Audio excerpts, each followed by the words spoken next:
when you think about your money, it is dollars and cents. It is ones and zeros, but it's more about the elements of your life that are important to you relationally and emotionally are reflected in that financial management.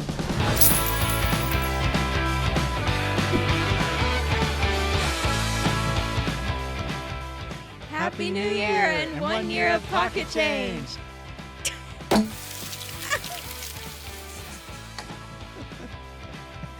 If you're listening, check us out on YouTube because we've got some confetti and we're celebrating the new year on this episode of Pocket Change. Yeah. But hey, this is Shea. And this is Maddie, And welcome to the Pocket Change Podcast. where you'll learn better ways to spend, save, and invest and take control of your financial journey.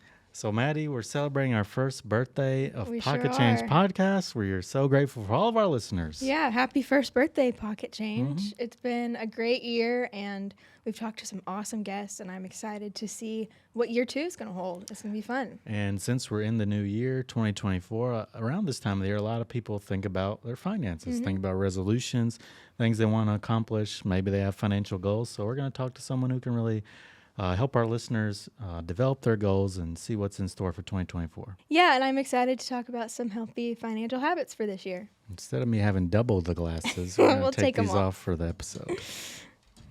So we're excited to welcome our guest, Jonathan Jones, who is our financial counseling coordinator here at Leaders, to Pocket Change today. Welcome to Pocket Change, Jonathan. Thank you for having me. Happy New Year, Pocket Change. Yay! Happy New Year. Happy New Thanks Year. for being here. Thank you for having me. I'm excited to be on the show and to talk with you guys about financial habits, right? Yeah, absolutely. Yeah. So first, just tell us a little bit about your position here at Leaders and how you help our members. So I am a financial counselor, and I take appointments with our members that want to go a little bit deeper into budgeting and credit counseling side of things. It's a opportunity for them to set up an appointment, sit down. We can spend as much time as we need to work through the issues that they're facing and help put them on the right track. I think that's great. And, thinking about the new year and resolutions and goals people have, what's kind of the first piece of advice for someone who wants to improve their financial health? It's a great question. I always come back in my mind to any kind of change. You really want to start with finding willingness, right? So when I think about New Year and resolution, and if I'm going to introduce change, I can set lofty goals, but if I'm not actually willing to do them, it's not going to go very far. Asking those questions about where does my willingness lie? If you are willing to set aside money every month for saving, then that's a great place to start. If you're willing to say, okay, I'm going to go to my employer and investigate my retirement savings options. I know that I have an opportunity maybe to give more there. If there's willingness to do that, that's a great place to start. So finding that willingness, it's really hard to introduce change where you're not willing to do it. It's like, okay, I'm going to improve my diet. I'm going to cut out sugar. Or I'm going to cut out caffeine. But I'm not really willing to do that. Yeah. It's not going to go very far. Yeah. I think that makes complete sense. Starting with something that you're comfortable with, where you're willing. I think that's a great first step and a good piece of advice. Yeah, and you can tell our members to do so many different things, but if they don't have the willingness and the motivation to do it, then it's probably not going to happen either. So That's I right. love that point that, you have to be willing to do it. Yeah, it took me a long time to really figure out how to read that with member interactions to help them find their willingness. Yeah. That's I think that's a big opportunity that we have when we sit down with members, is to help them identify that, because they may have some sense that they need to make some changes, but they may not really know where that willingness lies, and we have to tease that out a little bit. Some of our listeners, after the holidays might be in the position where they've spent too much. So what should they do now? Yeah, that's always an interesting question, and that holiday shopping and spending, that's such a challenge. Money is emotional. Yeah. Always. Yeah. Period. Christmas and holidays, it's even highlighted or heightened even more, that emotional sense of the choices that you're making. And so those might include choices that I'm willing to go into debt for something that you probably maybe shouldn't, but that emotional drive is there. Recognizing that, hey, this is what it is, right? To not beat yourself up, to not go back into that shame game, because that's not going to change anything. Transactions are done.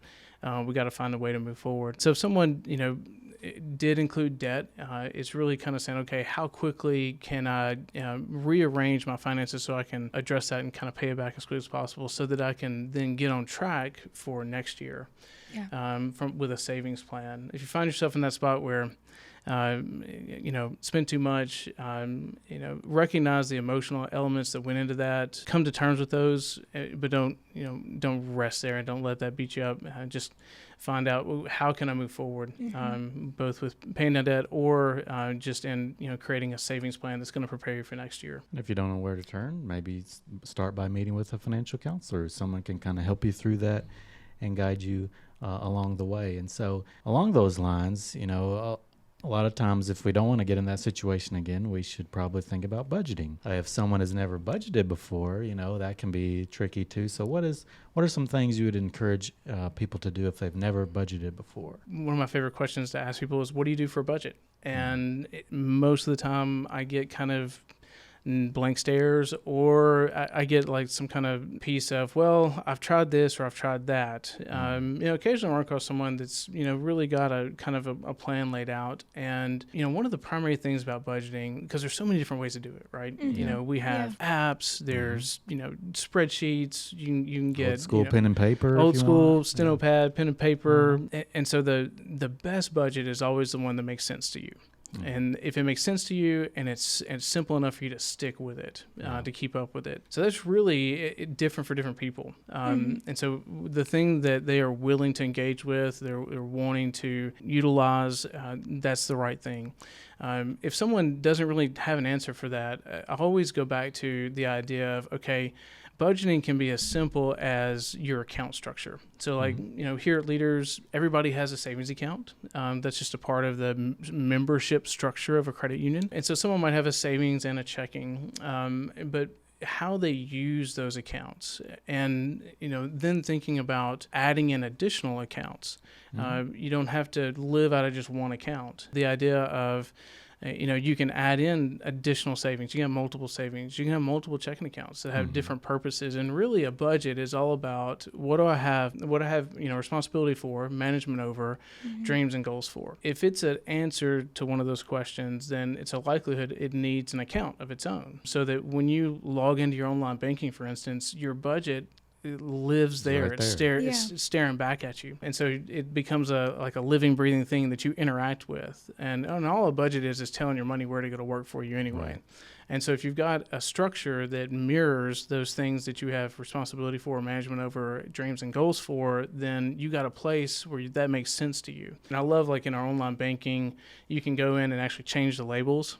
So the names of the names on the account. So instead of saying Prime Savings, you can make it say emergency fund, right? Or you can make it say Christmas fund, or you can make it say vacation, or you can have checking one for bills, one for spending. For absolutely. Oh man, that's helpful. It's such a helpful. That one idea alone has helped so many people to say, just have two checking accounts. I've got a bill account and a spend account. Actually, earlier today, I helped someone with this idea, and we implemented it. So the trouble with one account is, especially if you're running tight, you end up swiping into your bill money. And so just simply by separating those things out, you can create a context where you can put aside money that's already spent, that's already spoken for bills, and then transfer money to that spend account. It's like a digital cash envelope system in a way. It just helps people take control of that spending cycle, so they're not finding themselves short. And I love that, because then that also takes some of the work out of you don't have to calculate it. You don't have to go into a spreadsheet and do all these things. You can just look at your online banking and say, well, this is how much I have left to spend, and this is, how much I have to pay my bills, or whatever it may be. So it also just makes it a little bit easier for, our members to interact with that. It really does. It checks that simple box because you're doing one thing. And people are typically looking at their online banking anyway. So you're absolutely right. It puts it at their fingertips. They're going to be willing to stick with that because they can see it. And it's incorporated something they were doing anyway, which is checking their accounts. Yeah. So do you have any additional budgeting tips that we haven't hit on yet? Budgeting is one of those things that, money's emotional. We're relational beings, relational people. And so oftentimes people are not just thinking about themselves, when they're, thinking about their money. Finding a way to communicate well about money, like, taking a positive step on the budgeting side of things can actually be a great help on the relationship side of things, whether that's with a significant other, a spouse, or, whatever the arrangement is. People that share in that financial responsibility, for a household, that creates tension a lot. And so taking the steps to say, we're going to make a budget, we're going to make something that makes sense where we can keep up with money, everyone can be informed. It's really a great relationship opportunity as well, so that people can be on the same page. And so having that conversation, not just with yourself, but when really leaning into the relationships and saying, hey, let's talk about this. Not just talk about it in terms of it being a fight on a Saturday morning where it ends up with something written down on a piece of paper that gets stuck in the kitchen junk drawer and not looked at until the next fight next month, but a conversation that leads to let's put a structure in place, right? Let's set up accounts so that we can understand where our money's going. So the additional advice would be, just to think about, your money as, it's connected to your life, both emotionally and relationally. When you think about your money, it is dollars and cents, it is ones and zeros, but it's more about the elements of your life that are important to you relationally and emotionally are reflected in that financial management. And we do that a lot. We'll sit down with people that had tension about money, but we, help them communicate and work through, implement some solutions so that they understand what's going on in their financial world and they can communicate about it. Really gets into the kind of the counseling piece of it, more than just the financial side, like you're talking about people's emotions connected to money and also it affecting families and relationships. So it is really kind of a full circle type of program. Yeah, no, it really is. And one of the things I like to help people see is, our relationships, our extended family networks, they really, they need stability, right? And so when you have someone in a family network or a friend network or, that has, there's shared responsibility around things, and someone becomes unstable, the whole family network becomes more unstable. And, being willing to, have a conversation that goes beyond just, that protective move, and say, okay, let's get help with this. Let's get help with the budgeting side of things. Let's get help understanding, how we can control our spending and really planning for, how to use debt. That gives family systems more stability. And when we have family systems that are more stable, then they can deal with more. Because life is going to come. Life's going to happen to everybody. Right.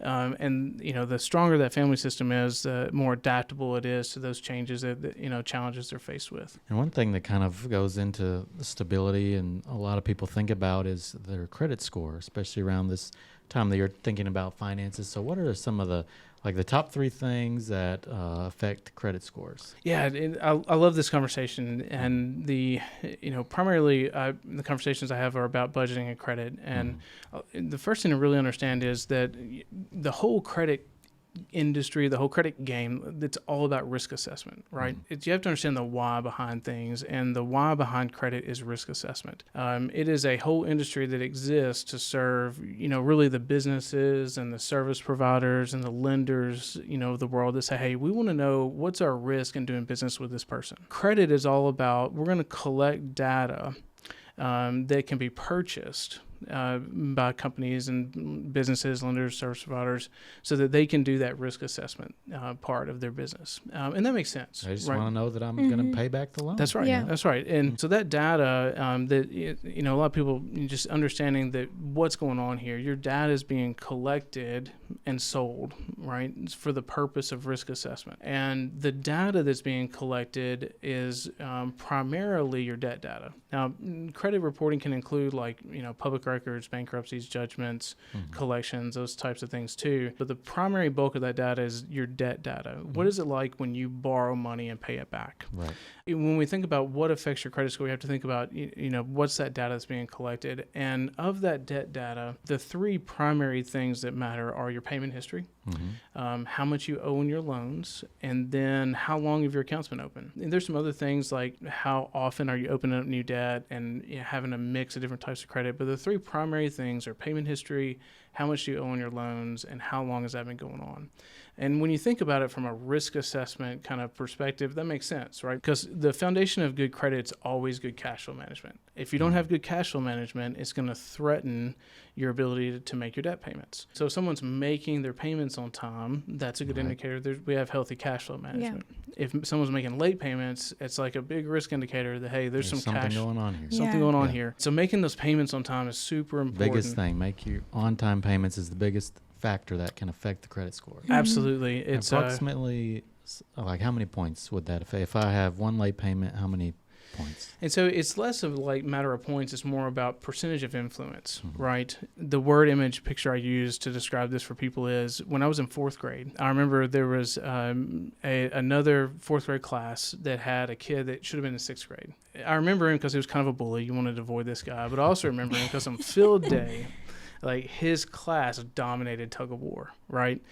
His class dominated tug of war, and I really wanted that tug of war ribbon, and so it really made it like seared that memory. I was so mad. Yeah. I'm like, it's not fair. He still hasn't got the ribbon. You're right. No, it's not fair. He's bigger than everybody else. This doesn't make sense. But so that's really the dynamic going on with credit scoring. It's less about points. It is more about influence. And so that when we think about the big sixth grader on that tug of war, that payment history is like that guy. Like he's got the most influence. He's the strongest influencer there. And so yes, making that payment, when you make on-time payments, it's like you're feeding that sixth grader, right? And everybody wants, that's a good pull. And if you're making late payments, it's like you're feeding the sixth grader on the other side.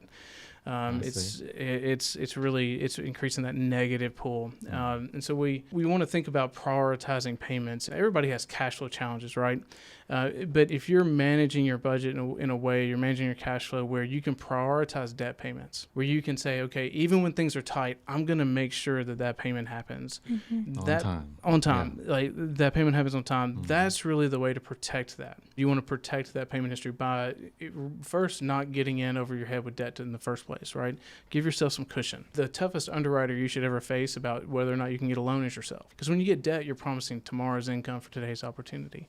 And so it's like, am I willing to promise that tomorrow's income? I'm willing to stick to that promise. So your payment history really reflects that. When you have on-time payment history, that shows, okay, this person's got a cash flow that they're managing in a way, and they're willing to prioritize making debt payments. So we can see that doing business with them has low risk versus late payments that shows high risk. Utilization, right? There's a certain percentage we should keep that in. Yeah, so the payment history, when it comes to credit scoring, we're talking about, around 35% of the influence on the score. So that's a big sixth grader, right? The other big sixth grader on this tug of war is how much do you owe on your loans? And utilization of credit limits is a big piece of that people sometimes don't understand. So from a risk standpoint, if someone owes a high percentage, of what they owed, so on an installment loan, like an auto loan or a mortgage or a personal loan, you get X amount up front. And then how much have you paid back versus where you started? That's what matters on the installment side. And then on the revolving side, like credit cards and lines of credit, what matters is how much am I utilizing of my credit limit? So if you're someone that you're utilizing a high percentage of your credit limit, on paper it looks like you're having cash flow problems. That would be getting it toward being maxed out. Absolutely. In other words, yeah. So the more you use of it, on paper the risk element goes up, and so the more you use on the credit card, the higher risk it represents.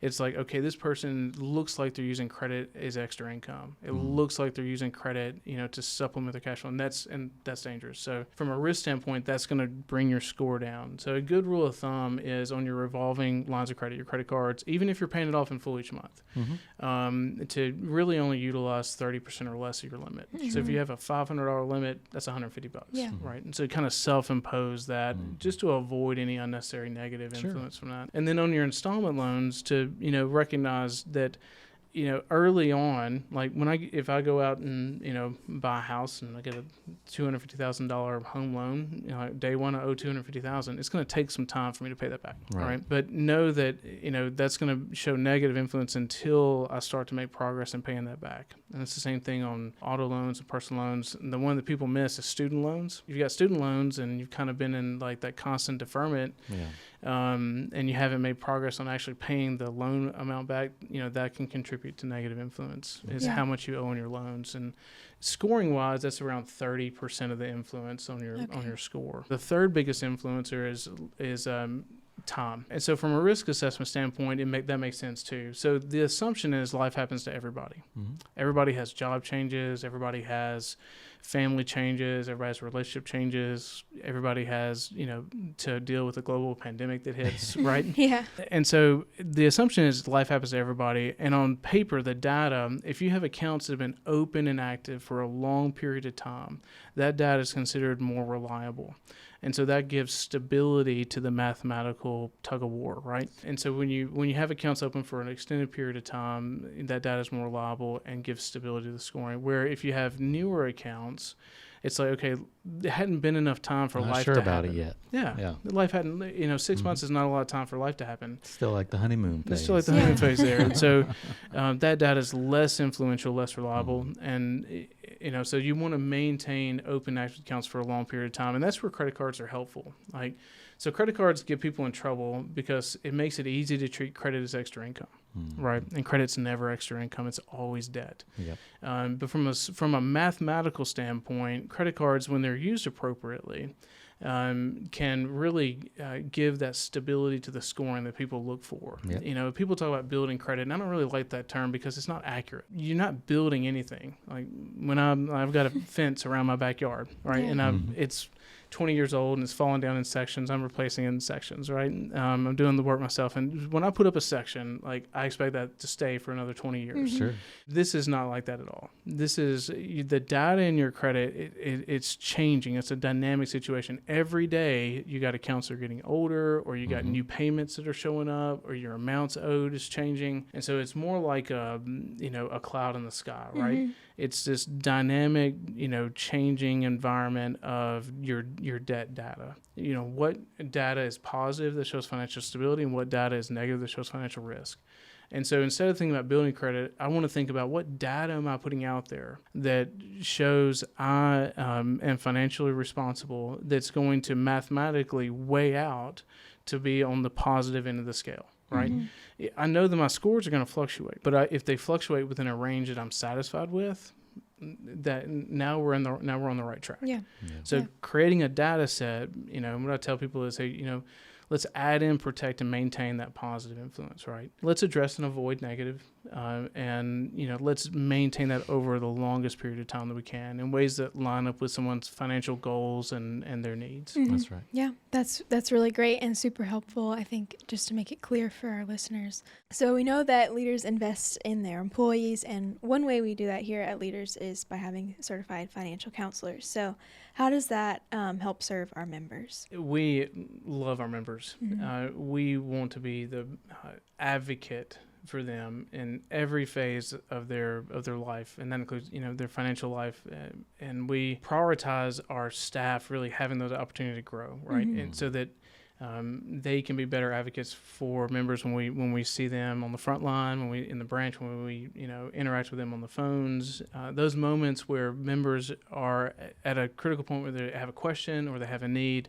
we want to be at our best ability to respond to that as their advocate. We've partnered with CUNA Mutual Group that provides services to credit unions all over the country to utilize their Certified Credit Union Financial Counselor program as a way to help implement that advocacy level of education. Mm-hmm. It takes us beyond just the transaction, right? Mm-hmm. Where for me, before I worked, in banking and, worked for leaders and had the opportunity to learn what other people are going through in their life, I kind of figured out, what I needed to do to navigate my own things. But so many people are experiencing things that I've never experienced before.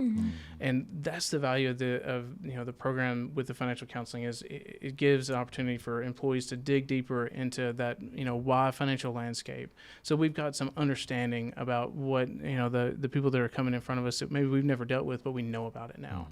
And so we can offer better solutions. We can help them ask the right questions. Oftentimes that's the thing is like, hey, I come in with a need, and it's like, okay, we need to address 3 or 4 different questions to really figure out where to go next. So if we know what questions to ask, that's a big help. And then we can make informed referrals too. Yeah. If it's not something we handle in the branch, if we need to refer out and say, hey, go talk to someone in investments or talk to our mortgage team.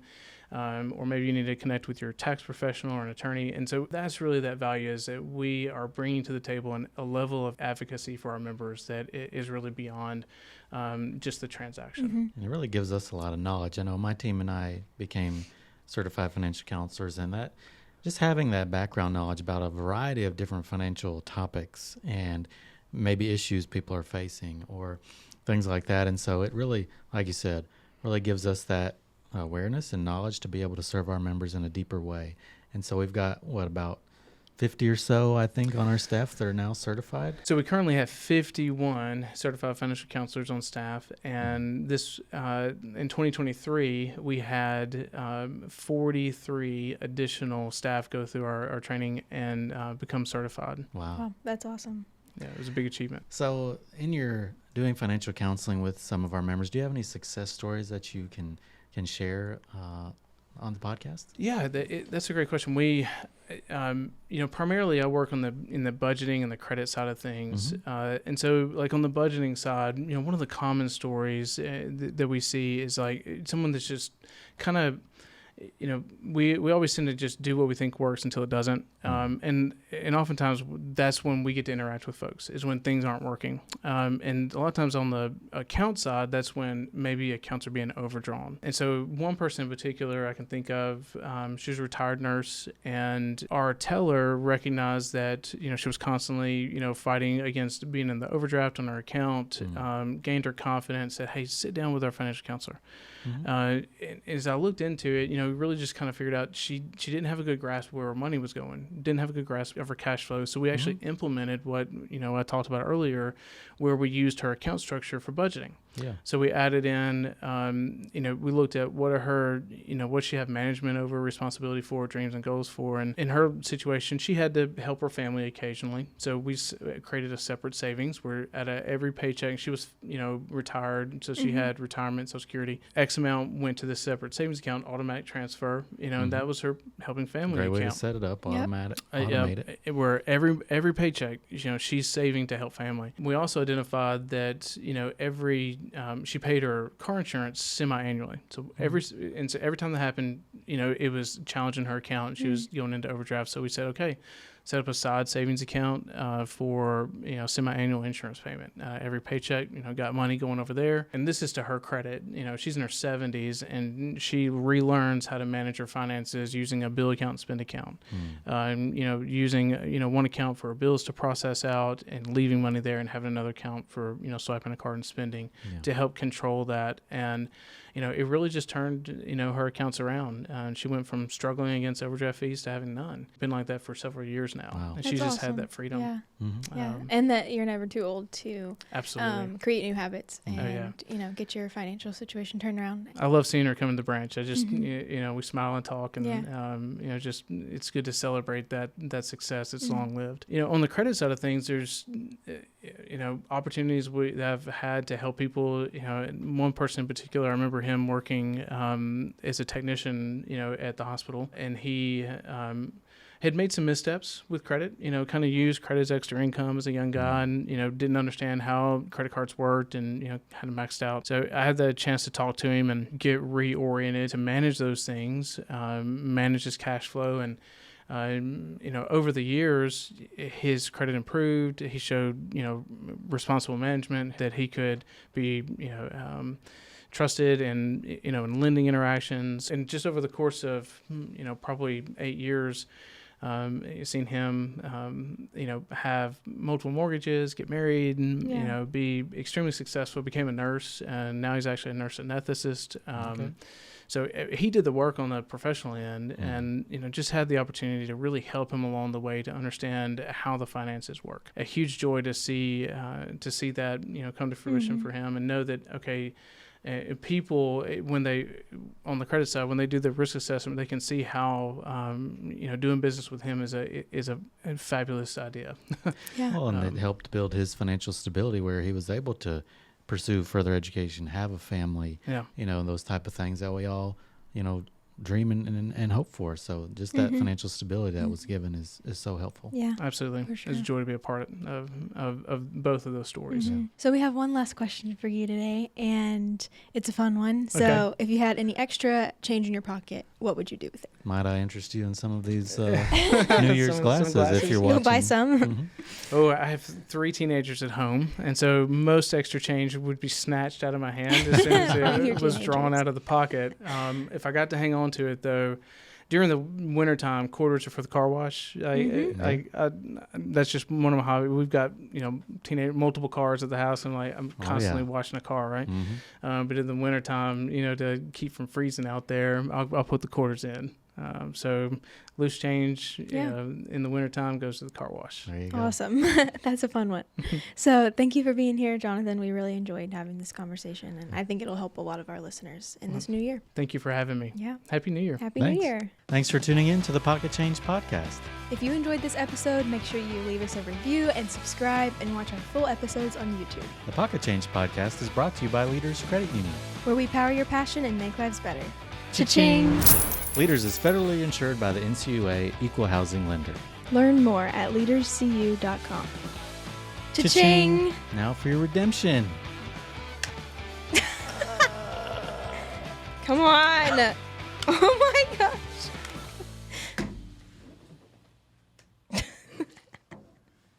Maybe do it. Were you doing it this way or this way? I was doing it the right way. Do it.